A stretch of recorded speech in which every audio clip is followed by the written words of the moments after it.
G'day.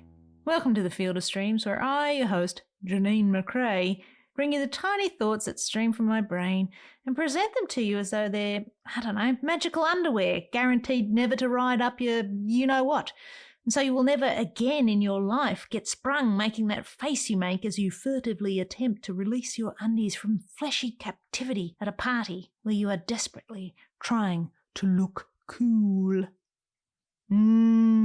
Flossy. Now, I can't promise you much with these delicate missives, but I can promise you this. I won't keep you long. Well, actually, I probably can't say that for this episode. It is quite long. Either way, I think you should follow this podcast. Tap that follow button. Every time you do, a writer turns a frown upside down. I'll get straight down to it. This one's about music and came about because I attended my first live gig in, must be close to 4 years. I forgot how great they are. I'll keep this intro short because this episode is, as I hinted at, long, but worth it. It's so worth it. Please stay with me. It's about music, as I said, and a band called The Darkness. And it's also about why you should create what I call a musical trinity of things that you love, of musical excellence in your heart, things that inspire. I'm giving it away. Do I get carried away with my love for music and bands in this post? I don't know. I just think if you love something, you should love it with your whole heart. Like, invest. So without any further ado, please allow me to read to you a letter of devotion to both music and a band that has my heart in today's episode of Field of Streams called The Darkness, a Love Letter. Music is connection, the straightest line, the strongest kick. From the instrument of its creation, a voice box in a throat, fingers applied to a fretboard, sticks to skins, it moves on and directly to the heart of any human within range. If the connection is good, firm and solid, it zaps along the invisible wires in the atmosphere, from artist to punter and back again. Call and response. Boards light up as the circuit is made. The rocket launches, our world turns, and we become atomic specks of dust, dancing in a beam of light, thumped by reverb and the insatiable impulse to move. Well, that's how it's supposed to work. The energy exchange. Mileage, as they say, may vary. You cannot predict what will happen on the floor of the exchange, but at a live gig, that's the best way to send it back. A thumping room filled with sweat and weird smells and frenzied humans pulling pins and exploding with primitive joy all over the venue. Connection, call and response, answering the most basic of needs. Enter the darkness. On a crisp October morning in America, with the Pacific Ocean slapping brakes to my left and coastal shrubbery swiping by on my right, I twist the throttle and decide that in today's movie, the as yet untitled movie of Janine, I am cool. Look at me. This lady on a motorcycle, long hair flowing out from beneath her helmet as a salute to offshore whales, the white lines of Highway 1 reflected in steady motion upon her gold-mirrored visor. The darkness calls, and I must answer. I am cool, so cool. 2 hours straight up the coast from Santa Cruz and toward the sleepy hamlet of San Francisco, a town that I, suppress intrusive thoughts, tolerate. I can feel my armour pressing a waffle pattern into my knees, and even though my jacket is zipped right up to my chin, the temperature has dropped, and I regret wearing nothing but a t-shirt under it. I tense up and try to stop my teeth from chattering. Harden up, princess. You are headed for the darkness gig, not the "can I get a cozy cardi please" concert. Even with the chattering, it's hard to find fault with the day so far. This is one of the most beautiful coastal rides you'll find, and here's me, zooming along with a playlist of pre-gig prep B-sides blaring inside my helmet at what my Apple Watch tells me is a dangerous volume, which is the only volume at which the darkness should be played. I am so cool right now. Newsflash, I'm not particularly cool. My right knee is locked into position and screaming in that banshee way, and my hair is tangling like that drawer of Apple accessory cables that you never open. Anxiety is creeping in. Timing. If I don't time my arrival correctly and can't check into my cheap hotel in time, I will be introducing myself to the darkness in my full moto regalia, armour and all, and while I will tell myself this is cool, you're so cool! It won't be. Call. Response. I throttle on, wind whipping rudely through the seams of my jacket. Who are we without music? Are we anything at all?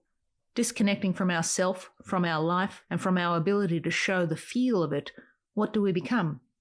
If there is no raucous chord shaped by a skilled hand to wake us from our malaise, do we remain inert, locked forever in the void of eternal nothingness? In our living rooms, zombies. At the bar, zombies. Sitting on the train and gazing out the window, no notes, no tone, no melody to ignite us. Zombies, counting sheep. Empty vessels, heads filled with hummus recipes, probably. Good Lord. We are made whole with music. We have at our centre a giant brain processor programmed to receive on all frequencies regardless of situational aberrations. Beneath tree canopies, underwater, in the far-flung desert dunes, the signal will not be denied. A lilt and a flip, and if a song or a band turns the dial of you to a specific spot on the board that lights up the brain, you will be as a tuning fork ringing in a large hall. A God note held in the moment. Souls sticking to a venue floor. Souls leaving bodies and collecting on the ceiling. What are you talking about? Music. I'm talking about music. Keep up. Music is the embrace you seek at the end of a long, hard day, a whole-body connection that touches you all over. You will find safety in the sonics. I have in my possession 2 tickets for the darkness at the San Francisco Masonic. Both are for me. One for the floor and one for the balcony. This is my preemptive knee on the fritz strategy. Old lady talking. The plan.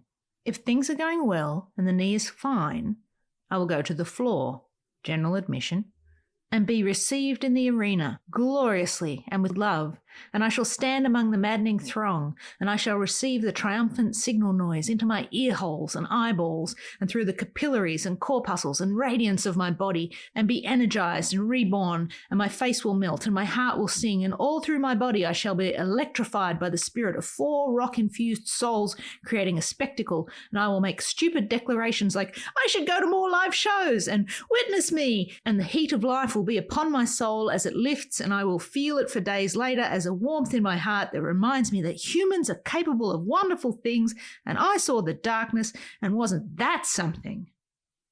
Plan B.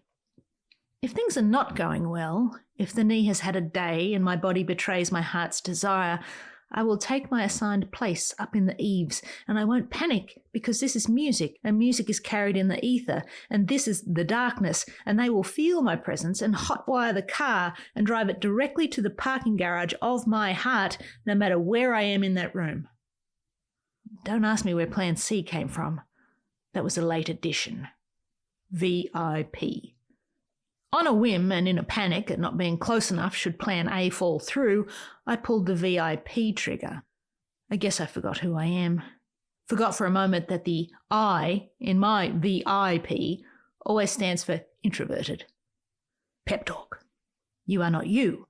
You will stride into the venue as someone else, someone with confidence and bravado, and you will confirm for yourself with your own eyes that the darkness are not aliens at all, but just a band of humans with very effective tractor beams.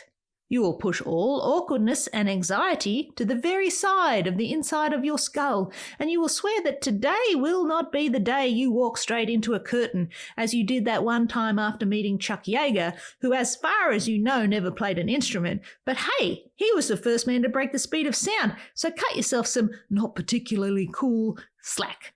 Relaxed, cool, brave, quality eye contact, participate, do not be a tourist in your own life. This is happening. Yes, you did already screw up the timing for hotel check-in, and yes, you are at VIP in your moto gear, but it's okay. Stuff the knee pads into your bag and let's do this. Let's cop a look at these aliens. Janine enters the arena. There they are. Oh, so not aliens. Just people? A sigh of relief. People are just people. I can deal with people. I calm myself and relax into sound check. I'm grinning, I can't help it, and looking around in wonder at the whole deal, like I'm at the pyramids of Giza or something. Honestly, you'd think I'd never been out of the house before. Some hayseed from the sticks, a rube, a mark, a clod-hopping bumpkin in the big smoke. Don't talk about my friend like that. You should have come with someone. Look at how exposed you are. A year alone in lockdown, in an apartment by yourself. It wasn't good for you. You still haven't recovered. Do you even know how to be with people anymore? Stop pretending you belong here. You don't belong anywhere. Music. Everyone belongs in the music. The Ten Benson t-shirt was a dumb idea. I see that now. Too inside baseball. Too nerd who reads liner notes. But what were the odds I'd even have a Ten Benson shirt? What were the odds? I don't know. I'm a liner notes dork, not a bookie. Rufus asks me what's on my shirt as I go to take my VIP band photo. The Ten Benson shirt was a great idea. I fluffed the opportunity. The door cracked open and I slammed it on my broken knee. I wanted to ask what the connection was, the history between the two, but I realise it now. It doesn't matter. No one cares. It's not important. I wanted to force the connection. This is not the way. In this moment, under these lights, with a sense of rushing for a photo and me at my award-winning awkward best, with no music playing to ground me and make me feel safe, I cannot make the connection. This is not how we connect. Music is not magic. It's just sound. Sound combined in a certain way to produce pleasing beauty and satisfying arrangement and harmony. It is expression. It is pain. It is emotional shorthand, distilling the human condition into swells and stings, and it rings in the mind long after the moment of its implantation. Music is magic. It's just sound. Sound that can saw you in half. As the tiny spaceship lowers in front of the darkness's backdrop curtain, I laugh, assuming it's a cheeky nod to Spinal Tap. But I don't want to make too big a thing out of it. Making a big thing out of it would have been a good idea. Objects appear even smaller when you're in the balcony section, trust me. My knee has ballooned, a result of 2 hours of pointing and laughing at modern art at the San Francisco Museum of Modern Art, followed by standing all through VIP. I can hardly bend it now. And so here I am, 4 rows back in the balcony, with a good view, but shit, it's not the floor, is it, Janine? There is only the floor. That's all that matters. You made the choice, girl. We live with our decisions. Make it work. Call, response. But they won't feel me from here. Make it work. The volume cranks and anticipation builds. I prepare myself. It's okay. They will come out and everything will be all right. And they will unleash the signal hounds and launch in all directions, and I will receive and recharge and radiate to the rafters, and it won't matter where I am because the connection will be made and I'll have plugged in for the night. An oozy pool of yes shouting at the stage. Out they come, flashy and resplendent in their various garbs, a unit of unbreakable spirit, a band, my band, the darkness. They have arrived. I think I might have squealed. Black Shuck kicks off, and the curious beast takes a swipe to plug me in, and I am part of the engine now. Time to enjoy this ride, however long it lasts. This is why I came. In the sound and the lights and the antics and the din, this is where life is captured in mason jars. Or Masonic jars, I guess. I have never seen the darkness live. This venue is not full. This fucking town. Fuck you, San Francisco.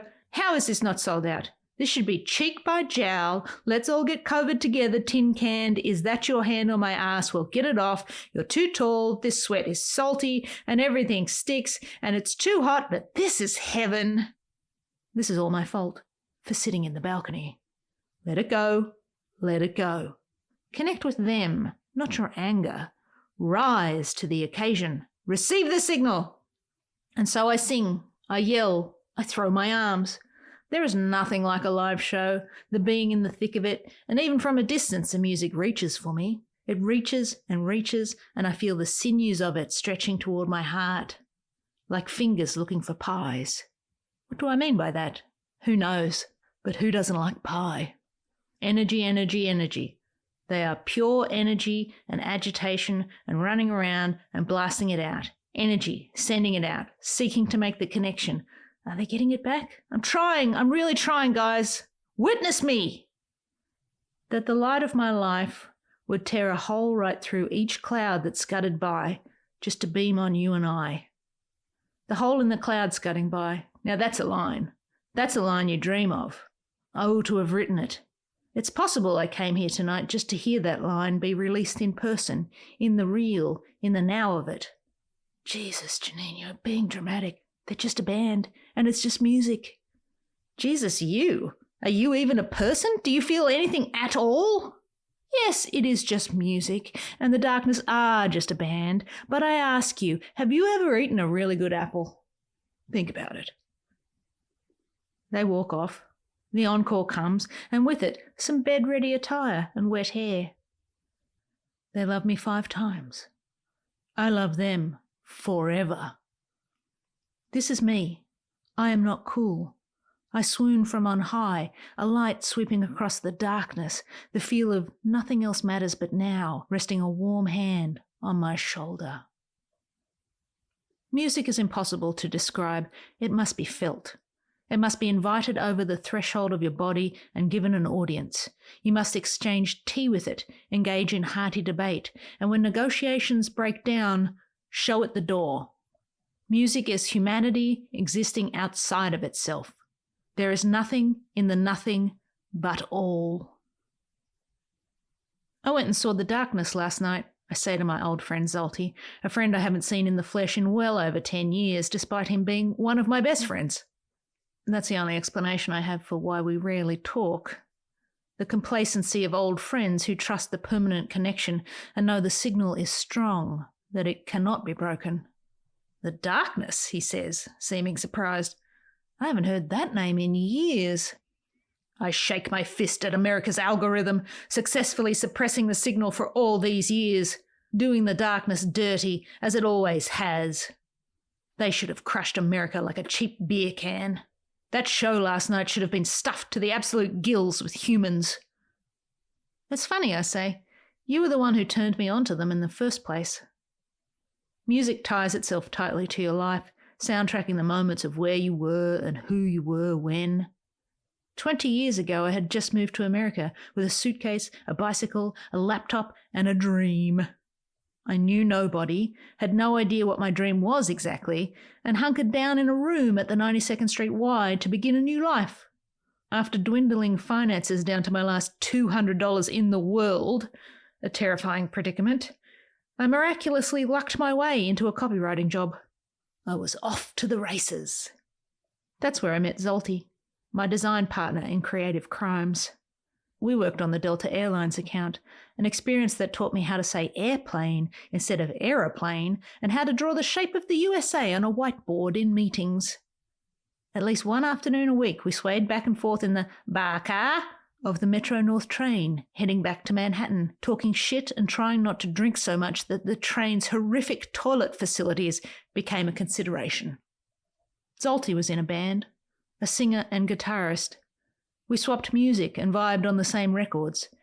His brain was sympathetic to how mine worked. He's always been able to interpret its kook. Back then, I was surprisingly confident. I used to go to gigs by myself all the time, mostly friends' bands, and had my eardrums blown out on the regular. This was before earplugs, before swollen knees, before the connection was lost. So many bands, so many hours on the subway listening, drifting away on the magic carpet of music. Zolty. I swear there is no more important friend than the one who hooks you up to good music. You have to listen to this, Zolty had said that day, 20 years ago, swinging by my desk all excited and bouncy. This guy's voice is insane. And hilarious. Insane and hilarious. Insane and hilarious and fun. There are not many albums I remember hearing for the first time, so if I remember this one, I think that means Permission to Land is important to me. First kiss and all that lip balm. The connection was made long ago, I guess, and then shit happened and lives moved on and friendships faded and people picked up sticks and there was drama and melanoma and careers imploded, and somewhere in there, some clumsy asshole knocked the darkness plug from my wall. It didn't get plugged back in until Easter is cancelled. I'm not proud, but it's never too late to make up for lost time. I used to write a song a day, Zolty says. We're talking about music and who we were 20 years ago. How do you write a song? It seems like witchcraft to me. He has no real answer. You just do, I guess. Like me writing this. You just sit down and start. You open your heart to the signal noise. Swim in the static of it all until the channel goes clear. Zolty. Before we part, he tells me to keep doing what I'm doing. The writing, the speaking into microphones thing. I counter with, you should start writing songs again. The darkness never gave up. Why should we? Music. It is the straightest line to who you are. The third position on my musical trinity diagram, a diagram mapping the most important bands to my day-to-day existence, has always been changeable, fluid. I've never been able to make up my mind because I like a lot of bands. A lot of bands mean something to me. My tastes are wide. My mood is always shifting. And there's the rub. The first 2 slots in the Trinity are set in stone and have been for a long time. Dylan and Radiohead. Thank you, but I don't need your feedback. The third spot, it's been hard to pin this butterfly down. I've dabbled with putting REM there. Led Zeppelin got really close to being permanent in my late 20s. The Beatles would have been an obvious choice. Under my photo in my high school yearbook was a quote saying I would be naming my children John, Paul, George and Ringo. That was such a Beatles tragic. But that's too, I don't know, too on the nose? The balance never seemed right. Because the Trinity is delicate. The Trinity needs balance. The members of the Trinity cannot be a simple reflection of popularity. They have to reflect heart, your heart. Both Dylan and Radiohead have my heart, and they give it back to me, sometimes altered, but still mine.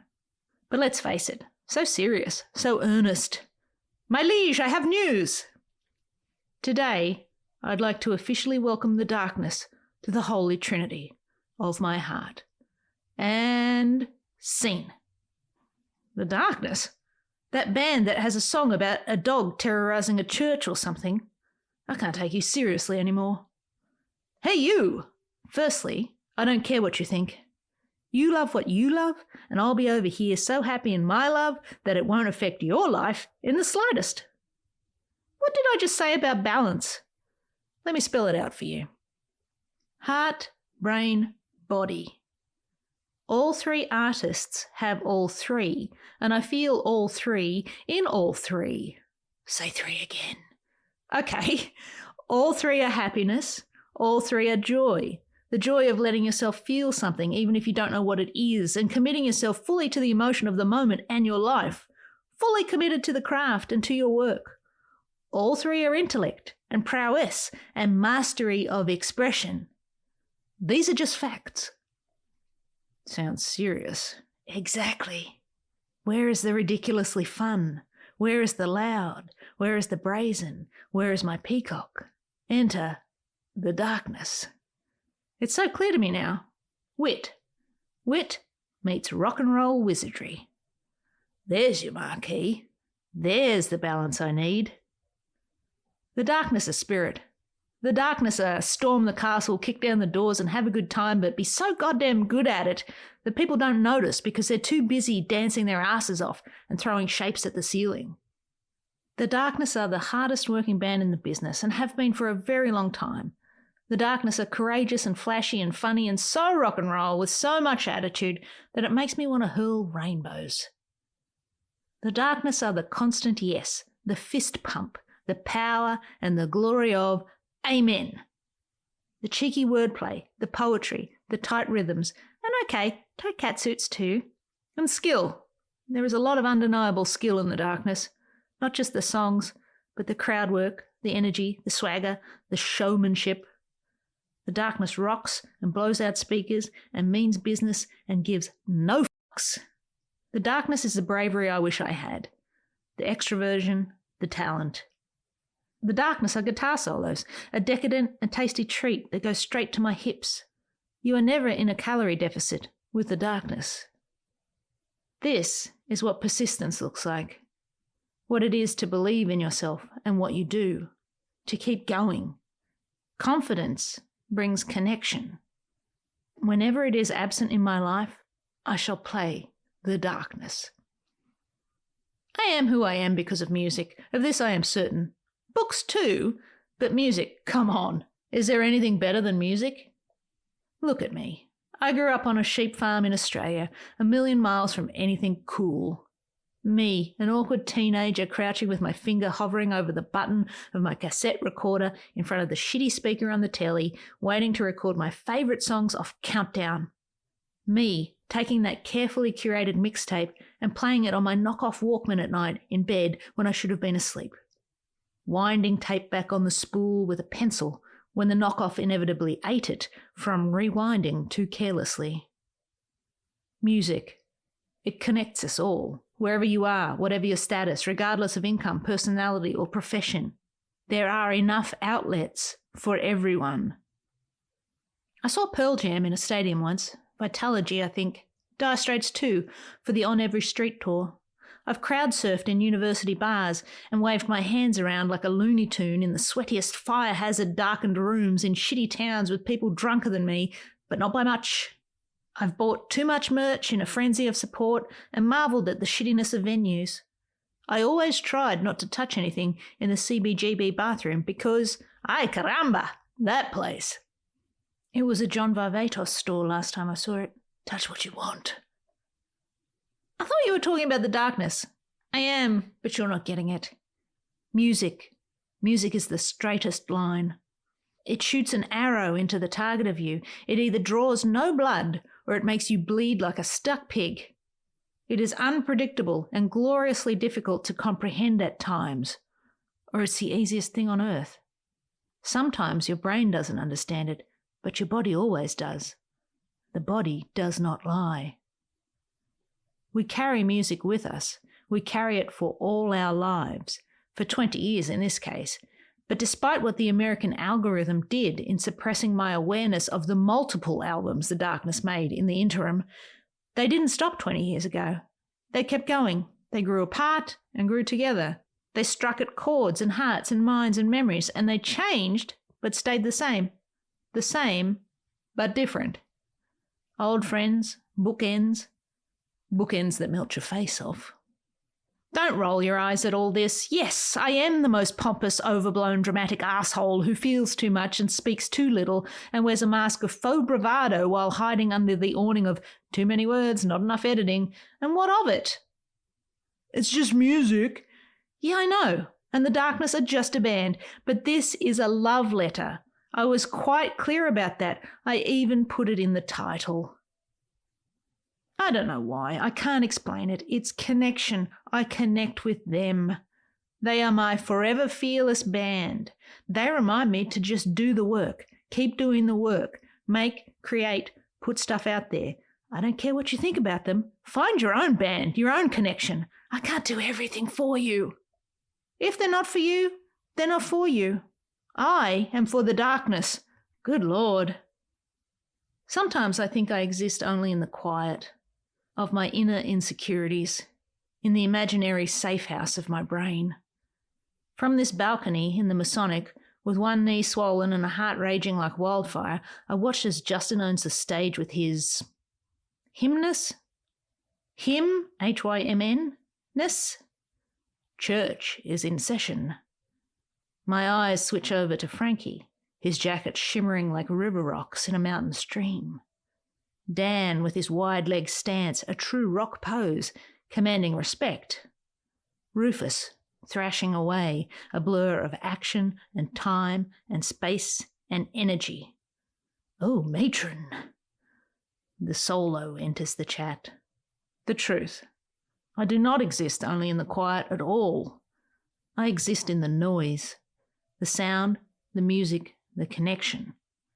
At this moment, tonight, I am open on all channels, A magical band from outer space lands note after note in my ear holes with wicked precision. They pass thought and time and notes and bends, leaping high with sweat dripping to the floor, attempting to power a room with pure charisma. The solo reaches out to me, stretching a tendril of sound and energy and cosmic composition. It doesn't matter how far away from the stage, from the heat, from the centre of it all I am. It doesn't matter. It reaches out with the honest promise of connection. It makes its ascension toward the balcony on a staircase of improbability, the air of love soaring on the dream of it all, plugging right into my heart with a resounding click. Touching you, touching me. I send this connection back the only way I know how. With these words. And there you have it. Today's episode. That was quite a ride, don't you think? If you get a chance, go see a band live. Show your support, show your love, and really soak up the energy. Be part of humanity. Feel the energy in the room. These missives are designed to inspire creative folk like you to get out there and make something of their own. If you enjoyed this episode, I really hope you did, because I loved writing it and I did get carried away. But I'll own it. Anyway, please follow the podcast so that you never miss an episode in the future. And sign up to read my writing at janinemcrae.substack.com. But for now, I'll leave you with this. And you can take a break, have a rest. Love what you love, and I'll see you out there making stuff.